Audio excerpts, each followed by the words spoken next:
यो 12 बुँदे सम्झौताको प्रस्थान बिन्दु नै गलत थियो।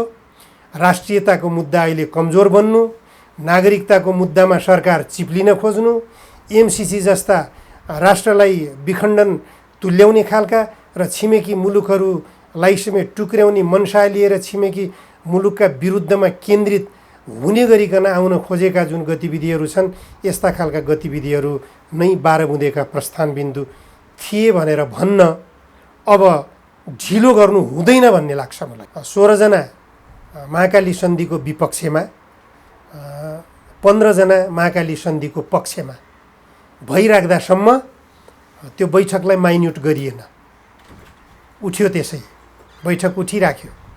अन्ततः ईश्वर पोखरेल केन्द्रीय कमिटीका सदस्य इन्डियामा हुनुहुन्थ्यो त्यति बेला। कलकत्ताबाट ईश्वर पोखरेललाई बोलाइयो, उहाँलाई बोलाएर महाकाली सन्धिको पक्षमा राखियो। 16 पुग्यो। अनि एउटा समझदारी केन्द्रीय कमिटीमा एउटा गजबको समझदारी के गरियो भने एकजना अब तत्कालीन के अरे अध्यक्ष पार्टीका मनमोहन अधिकारी बिरामी भएर अस्पतालमा भर्ना हुनुभएको थियो। उहाँ मतदान गर्न आउने अवस्थामा हुनुहुन्न थियो, तर उहाँको मत कतातिर भन्ने कुरो बुझ्न सकिन्थ्यो। तर उहाँको सट्टामा वैकल्पिक सदस्यले मतदान गर्ने, अध्यक्षको मतको प्रयोग वैकल्पिक सदस्यले गर्ने। अब वैकल्पिक सदस्य कसले गर्ने त भन्ने कुरामा एउटा जाली निर्णय गरियो। त्यहाँ जाली निर्णय के त भनेपछि अब उनीहरू भित्रको षड्यन्त्र त्यहाँनिर आयो कि अल्फाबेटिकल्ली पहिलो अक्षर भनेर आउँदाखेरि देवराज घिमिरे पर्नुभयो। डीबाट आउने देवराज घिमिरे आउनुभयो। देवराज घिमिरे पहिलेदेखि महाकाली सन्धिको पक्षमा वक्तव्यबाजी गर्दै आउनुभएको थियो। त्यसले गर्दा 17 र 16 पुग्यो। हेर्नुहोस्, 17 र 16 पुग्दा बित्तिकै मध्यरातमा निर्णय गरियो अनि संसदमा गएर महाकाली सन्धिलाई पास। अहिलेको दौडधुप भारतले गरिरहेको एमसिसीको लागि मात्रै नभएर कालापानीमा सेनाको उपस्थितिलाई अनुमोदन गराउने, आफ्नो पक्षमा अनुमोदन गराउने प्रयास हुन सक्छ। अब नागरिकता प्रकरणमा उसका स्वार्थ जोडिएका छन्। अब ज्वाइँलाई समेत नागरिकता दिन यहाँका दलहरू तयार भइरहेका छन्। एमसिसी अमेरिकाको स्वार्थमा, भारतको स्वार्थमा होला, चीनको स्वार्थ विरुद्धमा लक्षित हुने भए हुनाले त्यो नेपालका राजनीतिक दलहरूले त्यति सजिलैसँग त्यसलाई भित्र्याउन सकिहाल्लान् जस्तो मलाई लाग्दैन। अहिले जो मधेस केन्द्रित दल अथवा जनता समाजवादी दलका नेताहरूले जो बोलिराखेका छन्, विदेशी ज्वाइँलाई नागरिकता दिने कुरामा उनीहरूले जो अडान लिइरहेका छन्, त्यो राष्ट्रियताको भावना प्रतिकूल छैन र उनीहरूलाई किन कारबाही नगर्ने? त्यसकारण सरिता गिरीले भोलि कथम कदाचित कालापानीबाट भारतीय सेना फिर्ता गराऊ भनेर बोलिन् भने उनको हकमा राष्ट्रियताको मुद्दा के हुन्छ? बोल्न सक्छन् नि त। गोरखपुरमा विद्युत भण्डारण गृह नेपालको लागि हो कि भारतको लागि हो? नेपाललाई विद्युत पुर्याउन सकिया छैन। नेपालमा विद्युत उत्पादन गरेर भारतमा स्टोरेज गर्नको लागि भारतको गोरखपुरमा विद्युत भण्डारण गृह किन बनाउनु पर्यो? अहिले प्रधानमन्त्रीको कुर्सीमा त हिजो सूर्यबहादुर थापा पनि बसेका थिए, लोकेन्द्रबहादुर चन्द पनि बसेका थिए, मरिजमान सिंह पनि बसेका थिए, केपी ओलीको जस्तै सत्ताको हालिमुहाली ज्ञानेन्द्रले पनि गरेका थिए, वीरेन्द्रले पनि गरेका थिए। सत्तामा बस्नु मात्रै ठुलो कुरो हो भने त राम्रो गरेका छन्। राष्ट्रपतिबाट जे चाह्यो त्यसैमा चाहिँ लालमोहर ठोक्काउन सक्ने हिसाब किताबले केपी ओलीले म त देशको कार्यकारी प्रधानमन्त्री भनेर मात्रै भएन नि। नेपालको राष्ट्रियताको हितमा के काम गर्न सकेँ? नक्सा जारी गर्ने बहादुरी हो? के बहादुरी हो? नाकाबन्दीको विरुद्धमा अडान लिया थिएँ मैले। के अडान लियौ तिमीले? वैकल्पिक स्रोत खोइ। भोलि फेरि भारतले नाकाबन्दी लगाइदियो भने तिमीले नेपाललाई आत्मनिर्भर बनाउने बाटो खोल्यौ। युवाहरूलाई जबसम्म तिमीले रोजगारी सृजना गर्ने भावनाका साथ काम गर्न सक्दैनौ तबसम्म देशलाई आत्मनिर्भर तुल्याउन सक्दैनौ। कृषि उत्पादनमा तिमीले वृद्धि गर्न सक्दैनौ तबसम्म तिमीले नेपाललाई कृषिमा आत्मनिर्भर बनाउन सक्दैनौ। तबसम्म तिम्रा बकमफुसे नारा हुन्। जतिसुकै नाराबाजी गरे पनि तिम्रो नारालाई नेपाली जनताले पत्याउने छैनन्। अर्को पटकको निर्वाचनमा के नारा लिएर चुनावमा जाने हो आजैबाट योजना बनाउँदा हुन्छ। समाजको आवाज.com राष्ट्रिय पुनर्जागरण अभियानका प्रवक्ता तथा जनधारणा साप्ताहिकका सम्पादक निमकान्त पाण्डे सरलाई हाम्रो च्यानलमा स्वागत छ। धन्यवाद। अब सबैभन्दा सुरुवातमा एउटा सम्पादकको हिसाबले होइन, सञ्चार माध्यमहरू वास्तविक समस्या उजागर गर्न नजिक नजिक छन् वा गलत दिशामा गइराखेको के पाउनुहुन्छ? नेपालका सञ्चार माध्यमहरूले त जे गरिराखेका छन् त्यो निकै ठिक गरिरहेछन् जस्तो लाग्छ मलाई। न कसैको बदख्वाइ गरिराखेका छन्, न त अनावश्यक किसिममा नचाहिँदा प्रसङ्गहरूलाई उचाल्ने र उछाल्ने काम गरेका छन्। सञ्चार माध्यमहरूले अहिलेको परिस्थितिमा खास गरेर कोरोना भाइरसको सङ्क्रमणको सवाल र बाढी पीडितहरूको पीडाको सवाललाई सञ्चार माध्यमहरू अब बजारमा आउन नसके पनि अनलाइन माध्यमहरूबाट समेत र एफएमहरूबाट समेत र टेलिभिजनहरूबाट दिएकै जस्तो लाग्छ मलाई। सञ्चार माध्यमहरूले, नेपाली सञ्चार माध्यमहरूले आफ्नो कर्तव्य निर्वाह गरेकै छन् जस्तो लाग्छ। अब हाम्रा छिमेकी मुलुकहरू अन्तर्राष्ट्रिय जगतहरूसँग तुलना गर्दाखेरि हाम्रो सञ्चार माध्यम कहाँसम्म पुग्यो जस्तो लाग्छ? छिमेकीहरूको अब कुन छिमेकीलाई तुलना गर्ने हामीले भन्ने कुरा हो। अब हाम्रा दुईटा ठुला छिमेकी मुलुकहरू छन्, उत्तरतिर चीन, दक्षिणतिर भारत। अब भारतीय सञ्चार माध्यमहरूको अवस्था के छ भन्ने कुरा पछिल्लो चरणमा नेपालको राजनीति बारेमा जुन किसिमबाट अनर्गल प्रचारमा भारतीय सञ्चार माध्यमहरू उत्रिए, जसको परिणामस्वरूप नेपाल सरकारले नै उनीहरूलाई कारबाहीको दायरामा राखेर प्रतिबन्ध समेत लगाउनु पर्यो। त्यसबाटै पनि अब छिमेकीहरूको अवस्था के छ भन्ने कुरा स्पष्ट छ। अब उत्तरतिरको चीनतिरको सञ्चार माध्यमको पनि एउटा पाटो नकारात्मक त प्रचारित भयो नि त। जस्तो सगरमाथा चीनको हो भनेर एउटा सञ्चार माध्यमले लेख्यो, त्यसको खण्डन उनीहरूले आफै गर्नु पर्यो फेरि। त्यसकारण छिमेकी देशहरूको मामिलामा लेखेर अथवा बोलेर नेपाली सञ्चार माध्यमहरूले अहिलेसम्म खण्डन गर्नु परेको चाहिँ मेरो जानकारीमा छैन।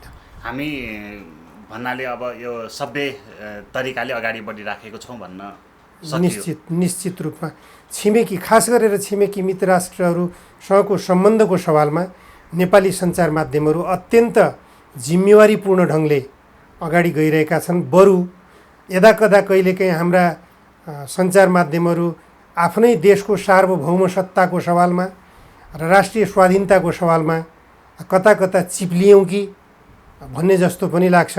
त्यो सवालमा सञ्चार माध्यमहरू अलिकति जिम्मेवारी बोध गर्न नसकेको जस्तो देखिएकै हुन्छ पटक पटक। अब सञ्चार माध्यमसँग जोडिएर अब विशेष गरेर त हाम्रो पोलिटिकलतिरकै बढी कभरेज होइन, त्यो देखिने भएको कारणले गर्दाखेरि राजनीतिमा जति उतार चढावहरू जो भइराखेको छ त्यसको सही विश्लेषण सञ्चार माध्यमहरूले गर्न सके या सकेनन्, कस्तो देख्नुहुन्छ? नै नेपालको सञ्चार माध्यमको एउटा विशेषता के छ भनेपछि राजनीतिक सापेक्षता बढी देखिन्छ। स्वतन्त्र पत्रकारिताको अभाव त पक्कै पनि छ। राजनीतिक सापेक्षताले कुनै दल विशेषका अत्यन्त जघन्य खालका कमी कमजोरीहरू भए पनि तिनीहरूलाई ढाकछोप गर्ने नेपाली सञ्चार माध्यमहरूको एउटा बडा नकारात्मक पाटो छ। त्यसलाई चाहिँ उजागर गर्नै पर्ने ठान्छु म। जस्तो उदाहरणको लागि म के भन्छु भने अहिले सत्ता सञ्चालन गरिरहेको डबल नेकपा, नेपाल कम्युनिस्ट पार्टी नेकपा भनिन्छ, उनीहरू भित्रका कमी कमजोरीहरूलाई उनीहरूसँग सत्तासँग नजिक भएका सञ्चार माध्यमहरूले उजागर गर्न चाहँदैनन्। जुन सञ्चार माध्यमहरूले उजागर गर्न खोजिरहेका हुन्छन् र उजागर गरिरहेका हुन्छन् उनीहरूलाई सत्ताको आँखाले निकै वक्र दृष्टिकोण लगाइराखेको हुन्छ र उनीहरूलाई हरेक कोणबाट प्रतिबन्ध लगाउन सकिने कानुनी र संवैधानिक व्यवस्था नभएको हुनाले उनीहरूलाई विज्ञापन पाउनबाट रोक लगाउने उनीहरूमा आर्थिक सङ्कटको सृजना गरिदिने जस्ता गतिविधिहरू सत्ताले गरिराखेको छ। त्यसले गर्दाखेरि सञ्चार माध्यमहरूको एउटा व्यवस्था मैले पञ्चायतकालमा पञ्चायती व्यवस्था अथवा तत्कालीन राज संस्थाका विरुद्धमा लेख्न पाइँदैन थियो। मैले पञ्चायतकालको पत्रकारिताको पनि अनुभव सँगालेको हो।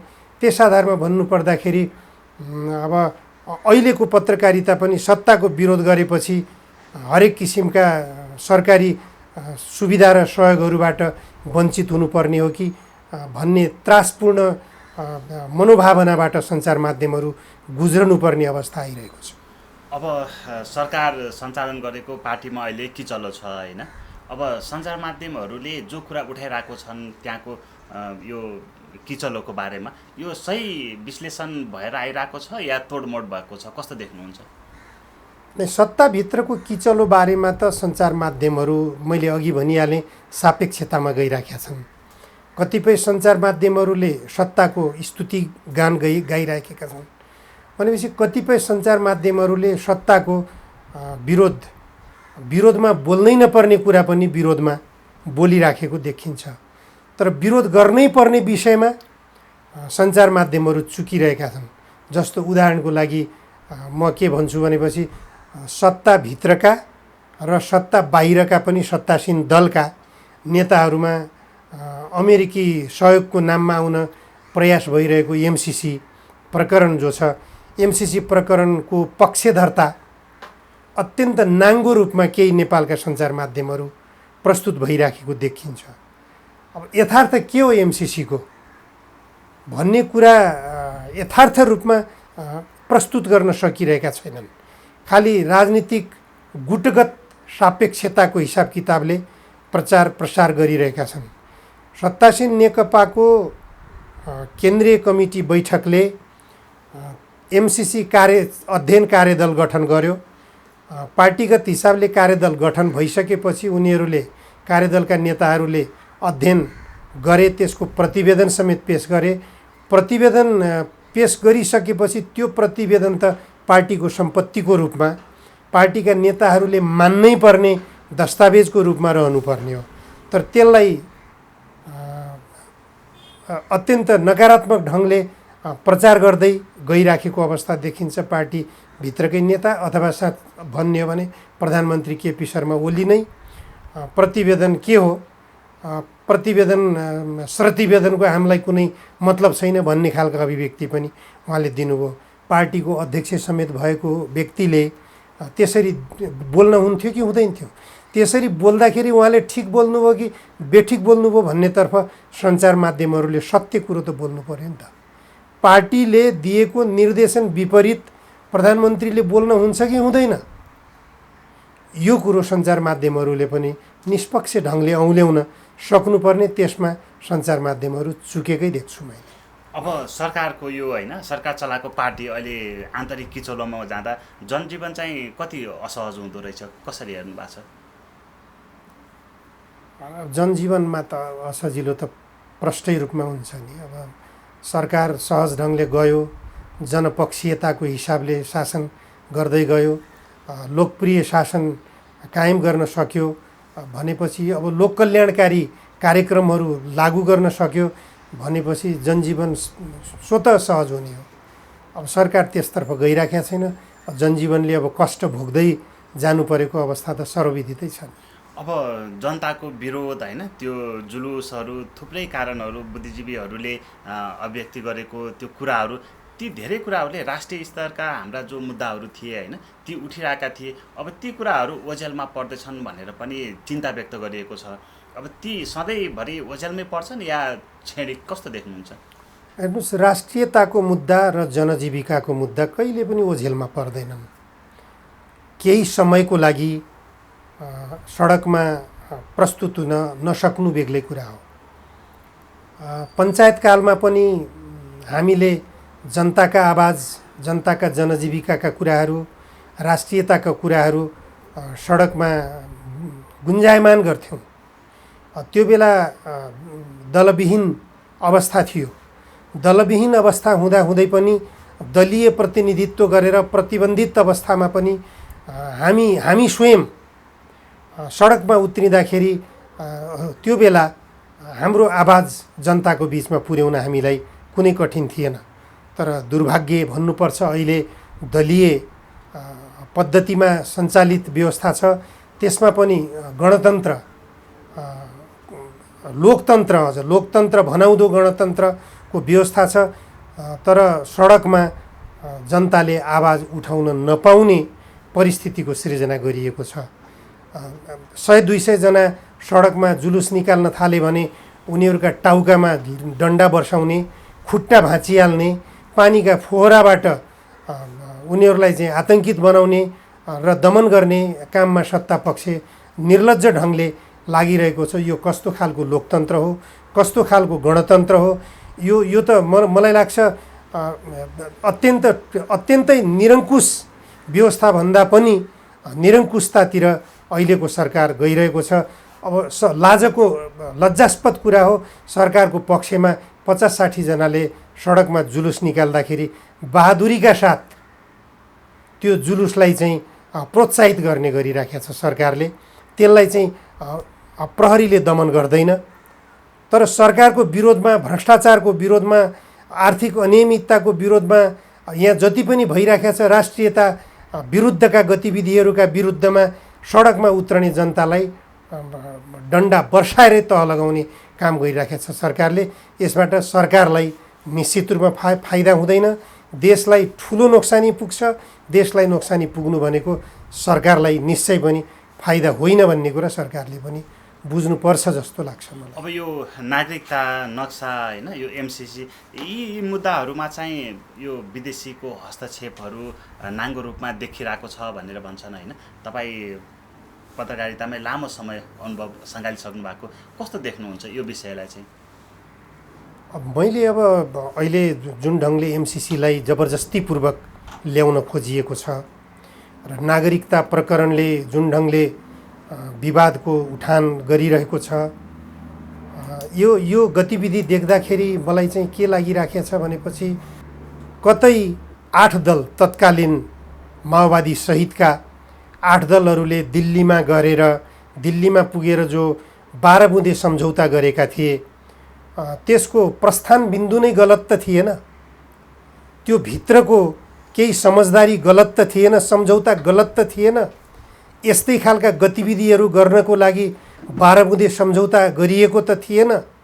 त्यतातिर प्रश्न उठाउन मलाई मन लागिरहेको छ, किनभने अहिले सडकमा राष्ट्रियताको मुद्दा उठान गर्नै नदिने, नागरिकताको विषय उठान गर्नै नदिने र सरकारले गरेका आर्थिक अनियमितताका विषयमा आवाज उठाउनै नदिने जुन गतिविधि गरिरहेको छ र त्यसमा विदेशी शक्तिहरूले पनि सरकारलाई प्रोत्साहित गर्ने, खास गरी भारत र अमेरिकाले अब नेपाल सरकारलाई प्रोत्साहित गर्ने, जनदमनलाई झन उत्साहित गराउने खालका जुन गतिविधिहरू देखा परिरहेका छन्, यी सबै गतिविधिहरूले गर्दाखेरि 12 बुँदेको प्रस्थान बिन्दु नेपालको वर्तमान अवस्था हो जस्तो लाग्न थालेको छ। अब यो मैले किन पनि भनिरहेको छु भनेपछि, अब हुन त यसलाई यस्तो खालको अभिव्यक्तिलाई अथवा 12 बुँदे सम्झौताको विरोधलाई प्रतिगमनकारी भनेर पनि आरोप लगाउने गर्छन्। अब सबैभन्दा क्रान्तिकारी धारको रूपमा देखिएको विप्लव नेतृत्वको नेपाल कम्युनिस्ट पार्टीले समेत 12 बुँदे सम्झौता जनयुद्धको विरुद्ध केन्द्रित थियो भन्ने कुरा अब आएर पुष्टि भइसक्यो भन्ने निष्कर्ष उनीहरूले निकालिसकेका छन्। त्यसले गर्दा क्रान्तिकारी धारले पनि 12 बुँदे सम्झौताको विरोध गर्नु भनेको यो 12 बुँदे सम्झौताको प्रस्थान बिन्दु नै गलत थियो। राष्ट्रियताको मुद्दा अहिले कमजोर बन्नु, नागरिकताको मुद्दामा सरकार चिप्लिन खोज्नु, एमसिसी जस्ता राष्ट्रलाई विखण्डन तुल्याउने खालका र छिमेकी मुलुकहरूलाई समेत टुक्र्याउने मनसा लिएर छिमेकी मुलुकका विरुद्धमा केन्द्रित हुने गरिकन आउन खोजेका जुन गतिविधिहरू छन्, यस्ता खालका गतिविधिहरू नै 12 बुँदेका प्रस्थान बिन्दु थिए भनेर भन्न अब ढिलो गर्नु हुँदैन भन्ने लाग्छ मलाई त। अब प्रधानमन्त्रीज्यूको जो पार्टी होइन नयाँ पार्टी जो खोल्नु भएको छ उहाँकै निर्देशनमा खोलियो भनेर भनिएको पनि छ होइन। अब शेरबहादुर देउवासँग अथवा तराई केन्द्रित दलहरूसँग उहाँको जो सामिप्यता बढिरहेको छ नि यो एमसिसीकै कारणले हो या अन्य के देख्नुहुन्छ? बढी मलाई पनि त्यस्तै लाग्दछ, किनभने अब नेपाली काङ्ग्रेसको तर्फबाट शेरबहादुर देउवा लगायतको उहाँहरूभित्रको अन्तर्द्वन्द्व भइरहेको अवस्था भए पनि नेपाली काङ्ग्रेसले समग्र रूपमा एमसिसीको पक्षमा वकालत गरिराखेको छ। अब सत्तारूढ दल पनि खास गरेर केपी ओली पक्षधरहरूबाट एमसिसीको वकालत गरिएको छ। मधेस केन्द्रित दल भनौँ अहिले जनता समाजवादी भनेर एकीकृत हुन पुगेका छन्। हुन त त्यसमा मधेसी नेताहरू मात्र नभएर पहाडी मुलका पनि जोडिन पुगेका छन् र उनीहरूको अलिकति राष्ट्रियतालाई हेर्ने दृष्टिकोण पनि अलि फरक तरिकाले व्याख्या विश्लेषणमा आइराखेको अवस्था छ। तथापि एमसिसीको सवालमा उनीहरूमा पनि अहिलेको सत्तासीन दलको केपी ओली गुट भन्छु म, केपी ओली गुटसँग कुरा मिलिरहेको अवस्था छ। त्यसले गर्दा यो सम्भावनालाई पनि अस्वीकार गरिहाल्न सकिने अवस्था म देख्दिनँ। अब प्रधानमन्त्रीको होइन अहिले जो विवादहरू चर्किराखेको छ, एक हप्ताको थाई समितिको यो बैठक पनि टर्या छ, यसले चाहिँ के माहौल सिर्जना गर्छ अब चाहिँ? फेरि पनि टर्छ, यो त कुनै ठुलो कुरो होइन।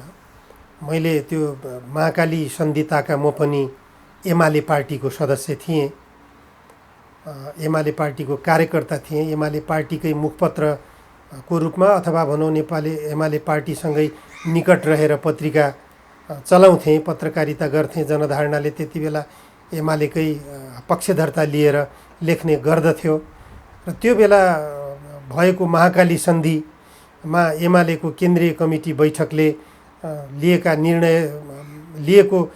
निर्णायक घटनालाई सम्झिँदा आश्चर्य लाग्छ मलाई। जम्मा 33 सदस्यीय केन्द्रीय कमिटी थियो। त्यो बेला 15 र 16 13वटा बैठकसम्म 15 र 16 जना महाकाली सन्धिको विपक्षमा, 15 जना महाकाली सन्धिको पक्षमा भइराख्दासम्म त्यो बैठकलाई माइन्युट गरिएन, उठ्यो, त्यसै बैठक उठिराख्यो। अन्ततः ईश्वर पोखरेल केन्द्रीय कमिटीका सदस्य इन्डियामा हुनुहुन्थ्यो त्यति बेला। कलकत्ताबाट ईश्वर पोखरेललाई बोलाइयो, उहाँलाई बोलाएर महाकाली सन्धिको पक्षमा राखियो। 16 पुग्यो। अनि एउटा समझदारी केन्द्रीय कमिटीमा एउटा गजबको समझदारी के गरियो भने एकजना अब तत्कालीन के अरे अध्यक्ष पार्टीका मनमोहन अधिकारी बिरामी भएर अस्पतालमा भर्ना हुनुभएको थियो। उहाँ मतदान गर्न आउने अवस्थामा हुनुहुन्न थियो, तर उहाँको मत कतातिर भन्ने कुरो बुझ्न सकिन्थ्यो। तर उहाँको सट्टामा वैकल्पिक सदस्यले मतदान गर्ने, अध्यक्षको मतको प्रयोग वैकल्पिक सदस्यले गर्ने। अब वैकल्पिक सदस्य कसले गर्ने त भन्ने कुरामा एउटा जाली निर्णय गरियो। त्यहाँ जाली निर्णय के त भनेपछि अब उनीहरूभित्रको षड्यन्त्र त्यहाँनिर आयो कि अल्फाबेटिकल्ली पहिलो अक्षर भनेर आउँदाखेरि देवराज घिमिरे पर्नुभयो। डीबाट आउने देवराज घिमिरे आउनुभयो। देवराज घिमिरे पहिलेदेखि महाकाली सन्धिको पक्षमा वक्तव्यबाजी गर्दै आउनुभएको थियो। त्यसले गर्दा 17 र 16 पुग्यो। हेर्नुहोस्, 17 र 16 पुग्दा बित्तिकै मध्यरातमा निर्णय गरियो अनि संसदमा गएर महाकाली सन्धिलाई पास गरियो। ठ्याक्कै आधा थियो। एमसिसीलाई पनि त्यस्तै गराउने प्रयास भइराखेको छ। जबसम्म केपी ओलीजीले आफ्नो पक्षमा अर्थात् एमसिसीको पक्षमा स्थायी कमिटीमा बहुमत बनाउन सक्नुहुन्न, तबसम्म यो स्थायी कमिटीको बैठकको निर्णय माइन्युटिङ हुँदैन। अब अहिले सुनवाईमा भारतीय पक्षहरू एकदमै गुप्त रूपमा होइन भेटघाटमा अलि बाक्लो भेटघाटमा लागिरहेको भन्ने सुनिन्छ। त्यो पुग्ला यो सङ्ख्या के को लागि? एमसिसीको लागि होइन। अब भारत पक्ष दौडधुप गर्दैमा पुगिहाल्ला भन्ने कुरो चाहिँ हुँदैन। तर यो दौडधुप जो भन्ने सञ्चार माध्यमहरूमा जो आइरहेको छ नि, यो दौडधुप चाहिँ के का लागि वास्तवमा? अब यो दौडधुप त पक्कै पनि अब भारतले नौटङ्की देखाइराखेको छ भन्ने कुरो म त के देख्छु भने अब चीनका राजदूतले फुट्नै आँटेको सत्तासीन नेकपालाई जुटाए भनेर प्रचार गरियो। चिनिया राजदूतलाई प्रधानमन्त्री केपी ओलीसँग जोडेर अत्यन्त अमानवीय तरिकाले प्रचार गर्ने पनि काम गरे भारतीय सञ्चार माध्यमले। अब त्यो नौटङ्की हो भन्छु म। अब चीनका राजदूतले यदि त्यो गरेकै हुन् भने पनि फुट्न आँटेको पार्टीलाई जुटाउने काम गरे, राम्रो गरिन् भनौँ। कमसेकम फुटाउने प्रयास त छैन, जुटाउने प्रयास रहेछ। अब भारतीय पक्ष जुटाउन कहिले पनि आएन, जहिले पनि फुटाउन आयो आफ्नो स्वार्थको निम्ति, जुटाउन पनि खोज्ला। अहिलेको दौडधुप भारतले गरिरहेको एमसिसीको लागि मात्रै नभएर कालापानीमा सेनाको उपस्थितिलाई अनुमोदन गराउने, आफ्नो पक्षमा अनुमोदन गराउने प्रयास हुन सक्छ। अब नागरिकता प्रकरणमा उसका स्वार्थ जोडिएका छन्। अब ज्वाइँलाई समेत नागरिकता दिन यहाँका दलहरू तयार भइरहेका छन्। अब भारतले विदेशी बुहारीलाई 7 वर्षमा नागरिकता दिन्छ, त्यही रेसिप्रोकल बेसिसमा नेपालले पनि 7 वर्षको प्रावधान राख्दाखेरि भारतको सत्ता पक्ष रिसाउँछ, उल्टै नेपालका दलहरूलाई उचाल्छ भनेपछि अब भारतले जे पनि गर्न सक्छ। तर नेपालका राजनीतिक दलहरूले एमसिसी प्रकरणमा त्यति सजिलै हात हाल्न सक्लान् जस्तो मलाई लाग्दैन। किनभने प्रत्यक्ष रूपमा छिमेकी राष्ट्र चीनको स्वार्थसँग पनि जोडिएको मुद्दा हो एमसिसी भन्ने कुरा।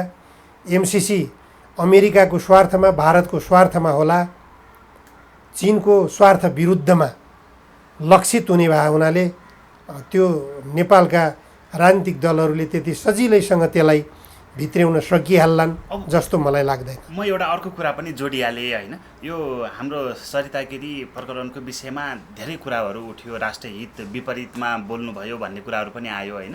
उहाँले भर्खरै सर्वोच्च अदालतमा आफ्नो गुमेको पदको विरुद्ध त्यो विषयमा चाहिँ मुद्दा हाल्नु भएको छ। अब उहाँलाई चाहिँ यति हिम्मत, साहस उहाँ सही भएर हो या फेरि ब्याकअप के देख्नुहुन्छ?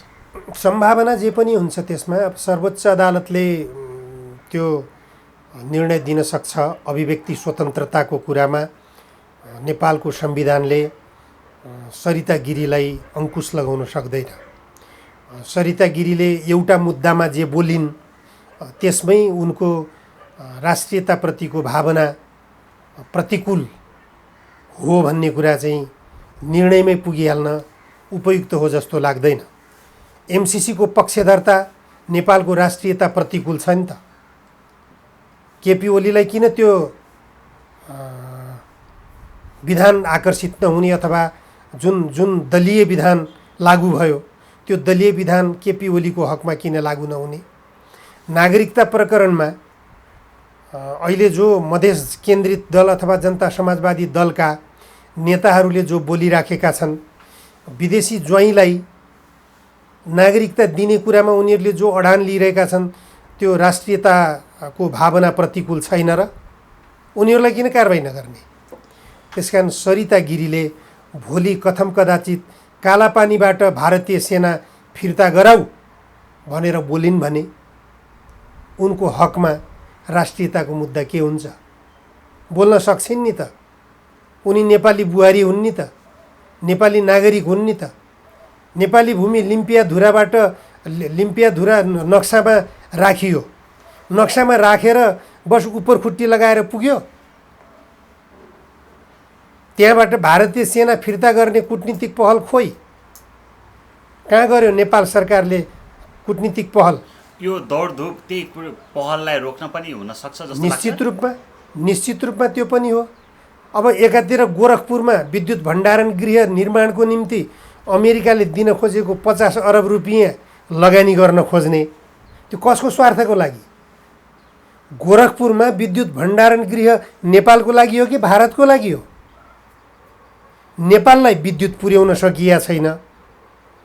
नेपालमा विद्युत उत्पादन गरेर भारतमा स्टोरेज गर्नको लागि भारतको गोरखपुरमा विद्युत भण्डारण गृह किन बनाउनु पर्यो? अहिले पहिले नेपाललाई पुर्याउने विद्युत त उत्पादन गरेर देखाऊ, त्यसपछि बेच्ने धारणा बनाऊ न तिमीले।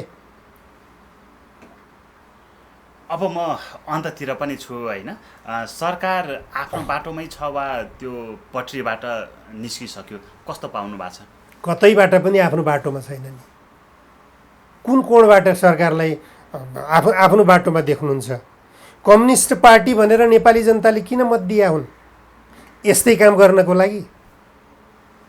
प्रधानमन्त्रीको कुर्सीमा त हिजो सूर्यबहादुर थापा पनि बसेका थिए, लोकेन्द्रबहादुर चन्द पनि बसेका थिए, मरिजमान सिंह पनि बसेका थिए, केपी ओलीको जस्तै सत्ताको हालिमुहाली ज्ञानेन्द्रले पनि गरेका थिए, वीरेन्द्रले पनि गरेका थिए। सत्तामा बस्नु मात्रै ठुलो कुरो हो भने त राम्रो गरेका छन्।